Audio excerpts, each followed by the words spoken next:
Assalamu alaikum students. Today we are going to discuss our topic that is greenhouse effect. तो students आज हम lecture में green house effect को discuss करेंगे और इसमें आज के लेक्चर में स्टूडेंट्स हम लेक्चर को स्टार्ट करने से पहले मैं आपको बता दूं कि मैंने इसको कुछ टॉपिक्स में पॉइंट्स में डिवाइड किया इस टॉपिक को। तो इसमें जो कुछ मैंने पॉइंट्स मेंशन यहाँ पर किए हैं आपको जैसे कि नज़र आ रहा होगा।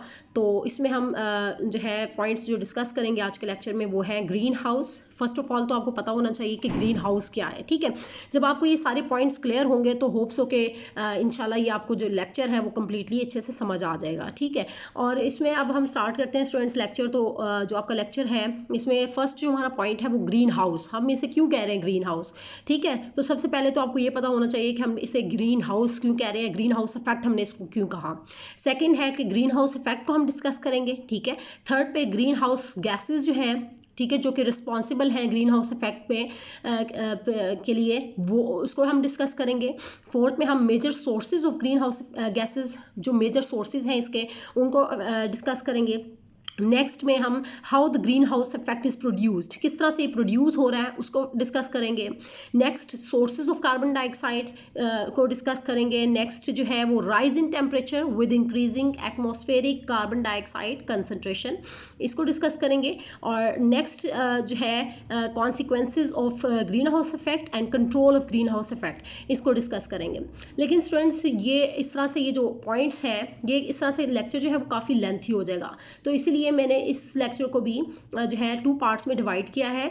आज का जो लेक्चर है इसमें हम जो फर्स्ट पॉइंट है ग्रीन हाउस से लेकर rise in temperature with increasing atmospheric carbon dioxide concentration, यहाँ तक डिस्कस करेंगे ये सारे पॉइंट्स, ठीक है। और नेक्स्ट लेक्चर में जो है जो इसका सेकंड पार्ट होगा उसमें हम जो है consequences of green house effect उसको डिस्कस करेंगे and control of green house effect उसको हम डिस्कस करेंगे कि किस तरह से हम इसको कंट्रोल कर सकते हैं। तो स्टूडेंट्स हम अब स्टार्ट करते हैं अपने फर्स्ट पार्ट को, जो कि क्या है ग्रीन हाउस। जैसे कि आपको ये नज़र आ रहा है तो ग्रीन हाउस को जो है हम ग्रीन हाउस से स्टार्ट लेते हैं लेक्चर। तो स्टूडेंट्स ग्रीन हाउस क्या है, अब हम इसको डिस्कस करते हैं। Green house is a body which allows the short wavelength incoming solar radiations to come in, ठीक है। ये ग्रीन हाउस क्या है, एक ऐसी बॉडी आप कह लें कि जो कि क्या कर रही है, अलाउ कर रही है short wavelength incoming solar radiations को। जो सन से रेडिएशंस आ रही होती हैं उनको हम कहते हैं सोलर रेडिएशंस, ठीक है। तो वो शॉर्ट वेवलेंथ रेडिएशंस है, ठीक है। तो उनको वो अलाउ करती है कि वो अर्थ पर आ जाए, but doesn't allow the long wave out going infrared radiations to escape.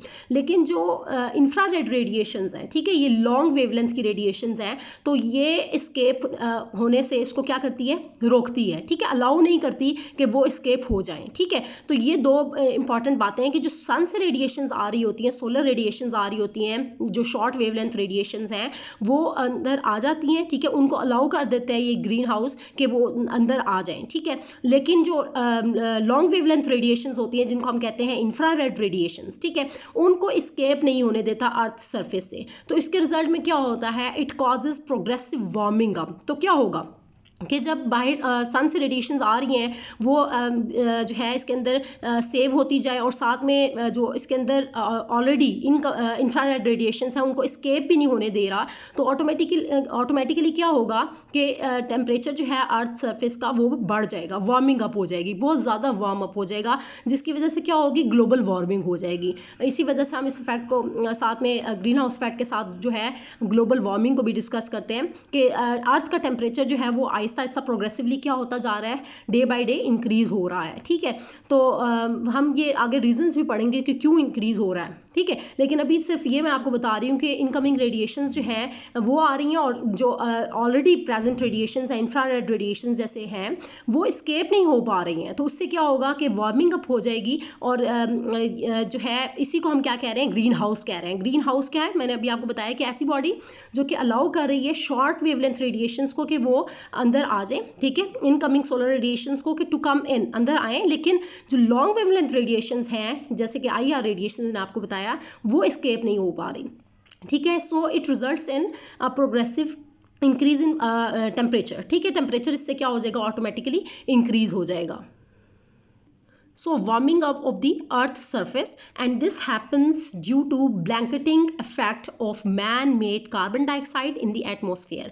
और वो कह रहे हैं ये किस वजह से हो रहा है, ब्लैंकेटिंग इफेक्ट. ब्लैंकेटिंग इफेक्ट क्या होता है, जैसे ब्लैंकेट होता है, कंबल होता है, वो एक तरह से हमारी प्रोटेक्शन करता है, ठीक है. तो इस तरह से यहाँ पर ब्लैंकेटिंग इफेक्ट का मतलब है कि जो रेडिएशंस हैं, ठीक है, वो इसी तरह से अंदर ही सेव रहेंगी, ठीक है, वो एस्केप नहीं हो सकेंगी. इसी वजह से इस इफेक्ट को हम कह रहे हैं ब्लैंकेटिंग इफेक्ट. तो वो किस वजह से है कि जो मैन मेड कार्बन डाइऑक्साइड है वो एटमॉस्फेयर में इंक्रीज होने की वजह से ब्लैंकेटिंग इफेक्ट जो है वो इंक्रीज हुआ है और ग्लोबल वार्मिंग जो है वो बढ़ गई है. अब सवाल पैदा होता है कि मैन मेड कार्बन डाइऑक्साइड किस तरह से इंक्रीज हुई है एटमॉस्फेयर में, मतलब इंसान क्या ऐसा कर रहा है कि कार्बन डाइऑक्साइड की कंसंट्रेशन जो है वो एटमॉस्फेयर में बढ़ रही है, ठीक है. तो इसको हम डिस्कस करेंगे, लेकिन अब आपके माइंड में ज़रूर क्वेश्चन होगा कि जो है ग्रीन हाउस इफेक्ट जो है वो किस वजह से हुआ. तो आपके माइंड में होना चाहिए कि कार्बन डाइऑक्साइड जो है उसकी कंसंट्रेशन इंक्रीज होने की वजह से क्या हो रहा है कि ग्रीन हाउस इफेक्ट जो है वो इंक्रीज हो रहा है, ठीक है, यानी कि ग्लोबल वार्मिंग जो है वो बढ़ रही है तो कार्बन डाइऑक्साइड की कंसंट्रेशन से. लेकिन अब हम इसके अलावा भी फर्दर ज़रूरी नहीं है कि सिर्फ कार्बन डाइऑक्साइड, बल्कि और भी बहुत सारी ग्रीन हाउस गैसेज हैं जो कि रिस्पॉन्सिबल हैं for the green house effect. तो ये स्टूडेंट्स हमने जस्ट अभी ग्रीन हाउस को डिस्कस किया है. अब हम जो है ग्रीन हाउस इफेक्ट की तरफ आते हैं, जो कि हमारा सेकंड पॉइंट था कि ग्रीन हाउस इफेक्ट क्या है. अब हम इसको डिस्कस कर लेते हैं. तो ये है आपका ग्रीन हाउस इफेक्ट में यहाँ पर मैंने मेंशन किया हुआ है कि in a similar way the earth's atmosphere retains the energy of the sun. Sun की एनर्जी इस तरह से क्या रहेगी, रिटेन रहेगी, क्योंकि सन तो अपनी एनर्जी दे रहा है, ठीक है. अब वो इनकमिंग रेडिएशंस जो है सोलर रेडिएशन वो आ रही है, ठीक है, सन से रेडिएशंस अर्थ तक आ रही हैं, ठीक है. And is said to act like a green house. और वो क्या कर रहा है कि जो अर्थ से रेडिएशन आ गई है सन से, वो सारी रेडिएशन जो है वो सेव हो रही है, स्टोर हो रही हैं, ठीक है, क्योंकि वो अभी यही तो मैंने आपको बताया था कि लॉन्ग जो वेवलेंथ रेडिएशन है वो स्केप भी नहीं हो पा रही. सो ये एक्ट करेगा as a green house. So here carbon dioxide acts like glass windows. और कार्बन डाइऑक्साइड जो है वो यहाँ पर क्या करेगी, एक्ट करेगी ग्लास विंडो के तौर पर, जो है ये एक्ट करेगी ग्लास विंडो के तौर पर, ठीक है. और carbon dioxide and water vapours in the atmosphere transmit short wavelength solar radiations. और इसमें जो कार्बन डाइऑक्साइड है, ठीक है, जो मैंने आपको बताया कि ग्रीन हाउस गैस एक तरह से, तो कार्बन डाइऑक्साइड और वाटर वेपर्स जो है एटमॉस्फेयर में वो क्या करते हैं कि ये जो शॉर्ट वेवलेंथ रेडिएशंस है, सोलर रेडिएशंस, इनको ट्रांसमिट करते हैं. And this reflects the longer wavelength heat radiations from warmed surface, ठीक है. और उसके रिजल्ट में क्या होता है कि जो वार्म सरफेस होती है उससे क्या होती है कि ये लॉन्गर जो वेवलेंथ हीट रेडिएशंस हैं, ठीक है, वो वहाँ से रिफ्लेक्ट होती हैं, ठीक है, सरफेस ऑफ द अर्थ की जो सरफेस है उससे, ठीक है. So carbon dioxide molecules are transparent to sunlight. और सबसे इंपॉर्टेंट बात ये है कि जो कार्बन डाइऑक्साइड है, ठीक है, कार्बन डाइऑक्साइड के जो मॉलिक्यूल्स हैं वो ट्रांसपेरेंट है टू द सनलाइट, सनलाइट से ट्रांसपेरेंट है, ठीक है, but not to the heat radiation. ये बात आपने याद रखनी है कि ट्रांसपेरेंट है टू द सनलाइट. सो इसी वजह से क्या होगा कि सनलाइट से ये आसानी से पास हो जाते हैं, ठीक है. सो दे ट्रैप मतलब उधर ट्रैप हो जाएंगे and reinforce the solar heat. और सोलर हीट जो है सन से जो हीट आ रही है उसको क्या करेंगे, रीइंफोर्स करेंगे, ठीक है. So this phenomena creates an effect. इस फिनोमिना से क्या होगा कि एक इफेक्ट क्रिएट हो रहा है जिसको हम क्या कह रहे हैं, this is popularly known as green house effect. और इसी इफेक्ट को हम क्या कह रहे हैं, ग्रीन हाउस इफेक्ट कह रहे हैं, ठीक है. ये मैं यहाँ पर मेंशन भी कर देती हूँ, ये हाईलाइट कर देती हूँ. So this effect is greenhouse effect, and greenhouse effect is the phenomena due to which the earth retains heat. और यही फिनोमिना है जिसकी वजह से अर्थ ने क्या किया हुआ है, अपने अंदर हीट को, जो हीट है, हरारत है, वो मेंटेन की हुई है, वो रिटेन की हुई है, ठीक है. अगर वो रिटेन ना भी हो तो फिर भी जो है टेम्परेचर अर्थ का जो है वो इम्बैलेंस हो जाएगा, ठीक है. लेकिन इतना ज़्यादा डे बाय डे क्या हो रहा है कि कंसंट्रेशन जो है इन ग्रीन हाउस गैसेस की वो बढ़ती जा रही है, तो उसकी वजह से ग्लोबल वार्मिंग जो है वो बढ़ती जा रही है, ठीक है. सो ये काफ़ी हद तक हमारे लिए डेंजरस भी है. तो हमें क्या करना है कि एक नॉर्मल रेंज है वो मेंटेन रखनी है, इसको कंट्रोल करना है ताकि टेम्परेचर जो है अर्थ सरफेस का बहुत ज़्यादा इंक्रीज ना हो, ठीक है. सो ये स्टूडेंट्स हमने जो है कार्बन डाइऑक्साइड ग्रीन हाउस को डिस्कस किया और ग्रीन हाउस इफेक्ट को डिस्कस किया है, ठीक है. अब हम अपने थर्ड पॉइंट की तरफ आते हैं. तो स्टूडेंट्स हमारा थर्ड पॉइंट जो है वो क्या है, ग्रीन हाउस गैसेज। तो ग्रीन हाउस गैसेज में आप सबसे पहले मैं भी जैसे नाम ले रही थी स्टार्ट में कि ग्रीन हाउस गैसेज जो हैं जो कि रिस्पॉन्सिबल हैं for the green house effect, तो उनमें सबसे पहले आपको पता होना चाहिए कि हमारे पास 4 मेजर जो हैं ग्रीन हाउस गैसेज हैं जो कि रिस्पॉन्सिबल हैं for the green house effect. तो फर्स्ट ऑफ ऑल जो आपको पता होनी चाहिए वो है कार्बन डाइऑक्साइड, CO2, जिसको मैंने अभी बहुत डिस्कस किया है कि कार्बन डाइऑक्साइड जो है वो ग्रीन हाउस गैस है। इसके अलावा भी 3 गैसेस हैं आपको पता होनी चाहिए, जो कि जिसमें सेकंड नंबर पे कौन सी है, मीथेन है, ठीक है, दैट इज CH4, अब आपको पता ही होगा, ठीक है, अल्केन की फैमिली में जो फर्स्ट मेंबर है मीथेन ये है, ठीक है। और थर्ड पे nitrous oxide that is N2O ये भी है, और फोर्थ पे chlorofluorocarbons that is represented as CFCs, chlorofluorocarbons, ठीक है, जिसको हमने ओजोन लेयर डिप्लीशन में भी डिस्कस किया हुआ है, होप सो कि आपको याद होगा क्लोरोफ्लोरोकार्बन्स के बारे में, ठीक है। सो ये 4 गैसेस हैं स्टूडेंट्स जो कि रिस्पॉन्सिबल हैं for the green house effect, ठीक है। सो ये तो हमने डिस्कस किया कि ये ग्रीन हाउस गैसेज हैं, लेकिन अब हम डिस्कस करते हैं कि ये जो ग्रीन हाउस गैसेज हैं कैसे जो है वो रिलीज हो रही है, कहाँ रिलीज हो रही है और कितना % जो है ये कंट्रीब्यूट कर रही हैं to the global warming and green house effect, ठीक है।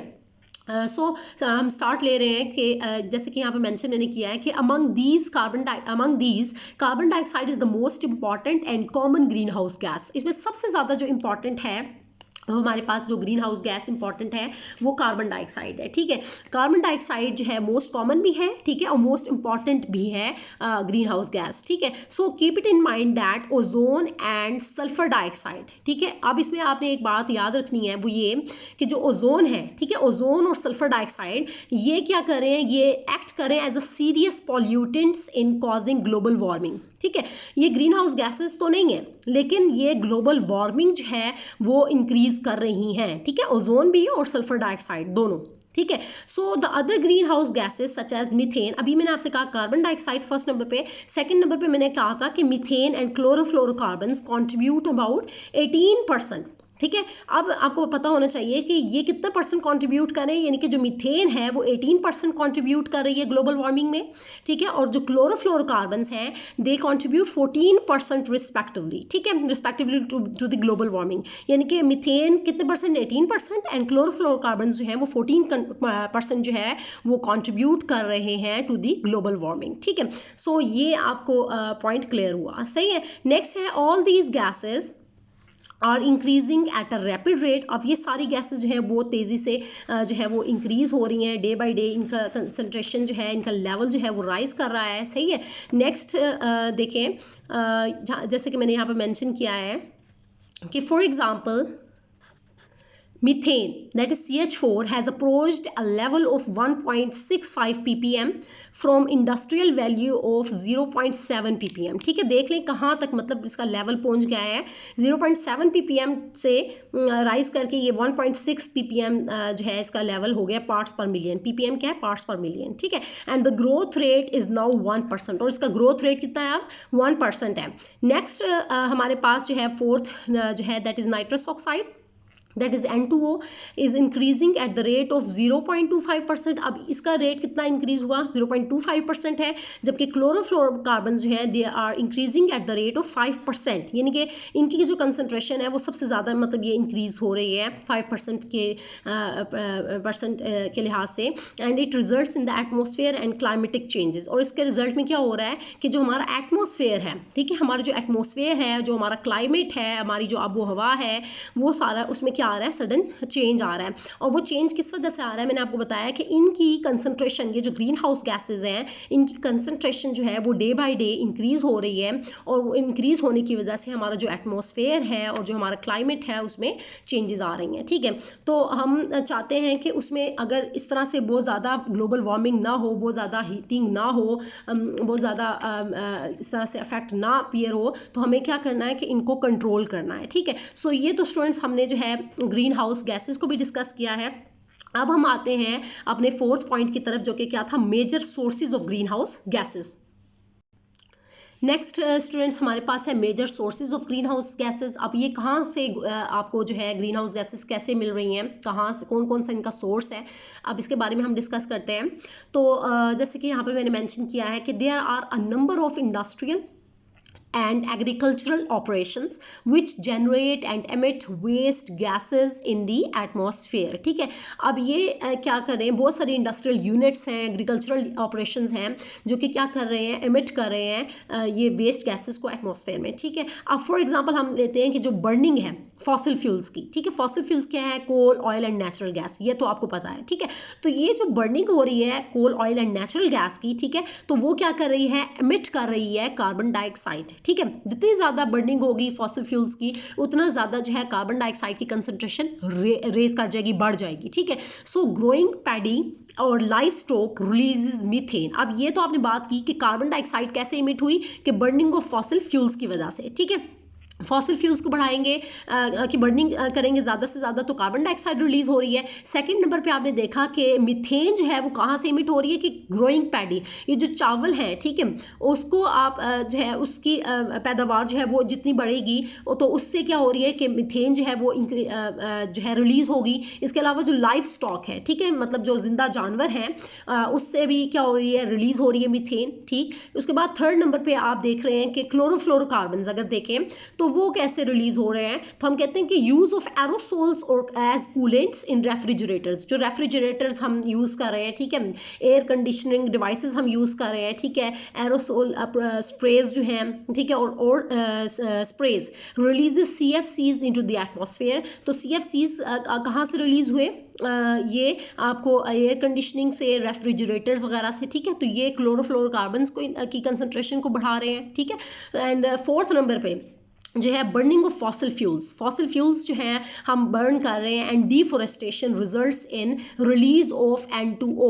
और जो चौथे नंबर पे आपके पास जो है नाइट्रस ऑक्साइड है, दैट इज N2O। तो उसकी कंसंट्रेशन कैसे इंक्रीज हुई है, कहाँ से सोर्स, उसका मेजर सोर्स क्या है, कि बर्निंग ऑफ फॉसिल फ्यूल्स और डिफोरेस्टेशन दोनों जो है। डिफोरेस्टेशन क्या है, कटिंग डाउन ऑफ ट्रीज, आप जो दरख्त काटते जा रहे हैं तो उसकी वजह से भी क्या हो रहा है कि N2O जो है उसकी कंसंट्रेशन वो जो है N2O नाइट्रस ऑक्साइड जो है वो वहाँ से रिलीज हो रही है। ठीक है, सो इसके रिजल्ट में स्टूडेंट्स आपने देखा कि ये चारों जो हैं गैसेस, ये किस तरह से इसका जो मेजर सोर्स है वो क्या है, कैसे ये रिलीज हो रहे हैं और किस तरह से ये कंट्रीब्यूट कर रहे हैं to the green house effect और ग्लोबल वार्मिंग। अब नेक्स्ट जो है हमारा पॉइंट वो है green house, how the green house effect is produce, किस तरह से जो है ये ग्रीन हाउस इफेक्ट प्रोड्यूस हो रहा है। अब हम इस पॉइंट को डिस्कस कर लेते हैं। तो स्टूडेंट्स आप देखें जैसे कि यहाँ पर मेंशन मैंने किया है कि the temperature of the earth surface is maintained by the energy balance of the sun rays. ठीक है, टेम्परेचर कैसे बैलेंस हो रहा है, सन रेज जो एनर्जी बैलेंस है, ठीक है, उससे जो है टेम्परेचर जो है मेंटेन किया जा रहा है अर्थ सरफेस का। ठीक है, sunlight strikes the planet, sunlight जो आ रही है, सन से जो रेडिएशंस आ रही हैं वो प्लैनेट से स्ट्राइक कर रही है, अर्थ से। ठीक है, and heat is radiated back into the outer space, और जो हीट है उसमें वो रेडिएट आउट हो रही है, बाहर जा रही है आउटर स्पेस में। ठीक है, and this is true when the concentration of carbon dioxide is normal. और ये कब है बैलेंस हो रहा है, कि जब कार्बन डाइऑक्साइड की कंसंट्रेशन जो है वो नॉर्मल है। ठीक है, तब क्या होगा कि जो अर्थ से सरफेस से सन से जो रेडिएशंस आ रही हैं और जो जो अर्थ से रेडिएट आउट हो रही हैं, ठीक है, दोनों क्या है, बैलेंस है। तो वो बैलेंस कब होगी, जब कार्बन डाइऑक्साइड की कंसंट्रेशन जो है वो नॉर्मल होगी, यानी कि कार्बन डाइऑक्साइड की कंसंट्रेशन बैलेंस होगी। लेकिन अगर in case of increasing carbon dioxide concentration, अगर कार्बन डाइऑक्साइड की कंसंट्रेशन जो है वो बढ़ जाए तो फिर क्या होगा कि ये जो बैलेंस है, एनर्जी बैलेंस जो है वो क्या हो जाएगा, एनर्जी बैलेंस डिस्टर्ब हो जाएगा। ठीक है, और डिस्टर्ब होने से जो है इफेक्ट्स जो प्रोड्यूस होंगे उसको हम देखते हैं। तो जैसे कि यहाँ पे मैंने मेंशन किया है कि कार्बन डाइऑक्साइड की कंसंट्रेशन नॉर्मल है, तो तब ऐसा है कि एनर्जी बैलेंस रहेगा। लेकिन अब मैं पॉइंट बताती हूँ, सेकंड पॉइंट, कि जब कार्बन डाइऑक्साइड की कंसंट्रेशन जो है वो इंक्रीज हो जाएगी तो क्या इफेक्ट प्रोड्यूस होगा। So when concentration of carbon dioxide in the atmosphere increases, the thick envelope of this gas prevents the heat from being re-radiated out. ठीक है, तो क्या होगा कि जब कार्बन डाइऑक्साइड की कंसंट्रेशन एटमॉस्फेयर में इंक्रीज हो रही है तो उससे क्या होगा कि जो थिक इन्वेलप है इस गैस का, ठीक है, जो कार्बन डाइऑक्साइड की बात हो रही है, तो वो क्या करेगा, प्रिवेंट करेगा हीट को फ्रॉम बीइंग री-रेडिएटेड आउट। मतलब वो उसको जो है अर्थ सरफेस से दोबारा अर्थ से एस्केप नहीं होने देगा, ठीक है। जब वो एस्केप नहीं हो सकेगा तो क्या होगा कि ऑटोमेटिकली जो अर्थ के अंदर कार्बन डाइऑक्साइड की कंसंट्रेशन क्या होती जाएगी, बढ़ती जाएगी, क्योंकि वो उसको एस्केप नहीं होने दे रहा। तो जब कार्बन डाइऑक्साइड की कंसंट्रेशन बढ़ती जाएगी तो उससे क्या होगा कि अर्थ का टेम्परेचर जो है वो क्या हो जाएगा, अर्थ जो है वो हीटअप हो जाएगी, बहुत ज़्यादा गर्म हो जाएगी और टेम्परेचर उसका बढ़ जाएगा, ठीक है। और उससे क्या हो जाएगी, ग्लोबल वार्मिंग हो जाएगी, ठीक है। So the heated earth can re-radiate this absorbed energy as a radiation of longer wavelength. और वो ये कर भी सकते हैं रिलीज कैसे, कि अगर वो लॉन्गर वेवलेंथ रेडिएशन की फॉर्म में इसको रिलीज करे, ठीक है। So this thick layer of carbon dioxide allows sun rays to filter through the glass. और वो उसको, ये जो थिक लेयर है कार्बन डाइऑक्साइड की, वो अलाउ करती है सन रेज को to filter through the glass, के ग्लास से वो पास आउट हो, but preventing the heat from being escaping into the outer space. लेकिन जो इस हीट है, ठीक है, कि कार्बन डाइऑक्साइड की जो लेयर है उसको फिल्टर कर देती है सन रेज से, ठीक है, अलाउ करती है सन रेज को कि वो फिल्टर कर दे, ठीक है, इसमें से। लेकिन जो हीट है उसने जो अंदर हीट एब्जॉर्ब की हुई है उसको वो जो है वो एस्केप नहीं होने देती, ठीक है। तो ये जो है इसको प्रिवेंट करती है, उस जो हीटिंग हुई भी है अर्थ सरफेस पे उसको प्रिवेंट करती है कि वो एस्केप ना हो, ठीक है। so, जब वो उसको प्रिवेंट करती है, वो एस्केप ना हो, तो क्या होता है कि ऑटोमेटिकली कार्बन डाइऑक्साइड का कंसंट्रेशन जो है वो अर्थ सरफेस पे बढ़ जाती है, ठीक है। So higher the concentration of carbon dioxide greater will be the absorption of thermal radiations. तो जितनी ज्यादा कार्बन डाइऑक्साइड की कंसंट्रेशन बढ़ रही है तो उतना ज्यादा क्या हो रहा है कि रेडिएशंस जो है, थर्मल रेडिएशंस, उनकी एब्जॉर्प्शन क्या होती जा रही है, बढ़ती जा रही है। And which meant that infrared radiations is trapped. तो उससे क्या हो रहा है कि जो IR रेडिएशंस जिनको हम कहते हैं इंफ्रारेड रेडिएशंस, वो क्या होती जा रही हैं, ट्रैप्ड होती जा रही हैं and re emitted back to the earth surface. और वो अर्थ सरफेस पे बार बार क्या हो रही है, री एमिट होती जा रही है, बार बार इमिशन उनकी होती जा रही है। and it results in a heat trap increasing mean global temperature। और उससे क्या हो रहा है कि हीट ट्रैप जो है, हीट क्या हो गई है, वो ट्रैप हो गई है, क्योंकि वो अब अंदर मतलब स्केप नहीं हो पा रही, वो अर्थ सरफेस के ऊपर ही स्टोर हो गई है, वहाँ पर ही है, वो स्केप नहीं हो पा रही। तो हम इसी वजह से इसको कह रहे हैं कि it results in heat trap, क्योंकि हीट जो है वो अंदर ट्रैप हो गई है एंड इंक्रीजिंग, और उसके ट्रैप होने की वजह से हीट के टेम्परेचर जो है, मीन ग्लोबल टेम्परेचर जो है वो इंक्रीज हो रहा है, ठीक है। सो ये स्टूडेंट्स हमने डिस्कस किया है इस पॉइंट को। तो स्टूडेंट्स होप सो कि ये आपको पॉइंट क्लियर हो गया है कि how the green house effect is produce. तो इससे आपके माइंड में ज़रूर आया होगा कि कार्बन डाइऑक्साइड जो है वो कितनी ज़्यादा, यानी कि इंपॉर्टेंट ग्रीन हाउस गैस है, कि वो किस तरह से ग्रीन हाउस इफेक्ट या ग्लोबल वार्मिंग को इंक्रीज कर रही है, ठीक है। तो या किस तरह से ग्रीन हाउस इफेक्ट जो है वो प्रोड्यूस हो रहा है, ठीक है स्टूडेंट्स। अब नेक्स्ट जो है हमारा पॉइंट है सोर्सेज ऑफ कार्बन डाइऑक्साइड, ठीक है, कि कार्बन डाइऑक्साइड जो है वो किस तरह से इंक्रीज हो रही है, वो कहाँ से हमें प्रोड्यूस होती है, किस तरह से उसके मेजर सोर्सेज क्या हैं, अब हम उसको डिस्कस कर लेते हैं। तो स्टूडेंट्स हमारे सोर्सेज जो हैं कार्बन डाइऑक्साइड के, ठीक है, वो क्या है, सोर्सेज ऑफ कार्बन डाइऑक्साइड में सबसे पहला जो हमारा सोर्स है वो क्या है, अ number of factories burn immense quantity of fossil fuels. Immense कहते हैं बहुत ज़्यादा, ठीक है। तो बहुत ज़्यादा क्वांटिटी जो है फॉसिल फ्यूल्स की, यानी कि कोल, ऑयल एंड नेचुरल गैस। मैं आपको ऑलरेडी बता चुकी हूँ कि जो फॉसिल फ्यूल्स होते हैं वो क्या है, कोल, ऑयल एंड नेचुरल गैस, हम इनको कहते हैं फॉसिल फ्यूल्स।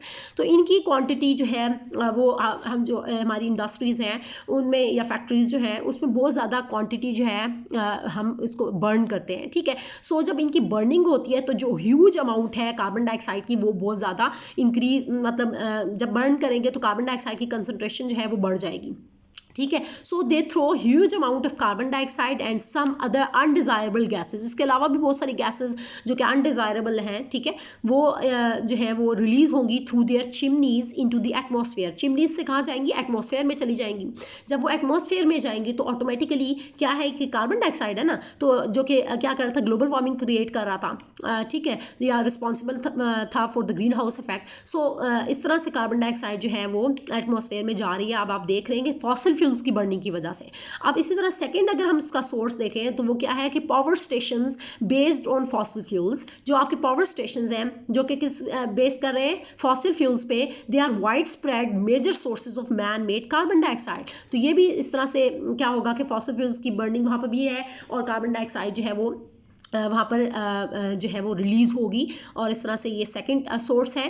थर्ड नंबर पे आपके पास है ऑटोमोबाइल्स हैं, ठीक है, रेलवेज हैं, एयरक्राफ्ट्स हैं, दे आर ऑल्सो रिस्पॉन्सिबल, ठीक है, they use an immense quantity of diesel and petrol releasing huge amount of carbon dioxide every year, ठीक है, डीजल हो गया, पेट्रोल वगैरह, ठीक है, तो ये इससे भी क्या हो रही है कि कार्बन डाइऑक्साइड की ह्यूज अमाउंट जो है वो रिलीज़ हो रही है, और वो भी क्या कर रही है, ये रिस्पॉन्सिबल है। मैंने आपको बताया, तो कार्बन डाइऑक्साइड देख रहे हैं कि ये तीनों अभी हमने डिस्कस किए हैं, तीन सोर्सेज। एक तो हमने डिस्कस किया कि बर्निंग ऑफ फॉसिल फ्यूल्स, फिर पावर स्टेशन जो कि बेस्ड हैं फॉसिल फ्यूल्स पे, इसके अलावा ऑटोमोबाइल्स हो गई, रेलवेज, एयरक्राफ्ट्स, ये यूज़ कर रहे हैं डीजल एंड पेट्रोल रिलीजिंग जो है huge amount of carbon dioxide.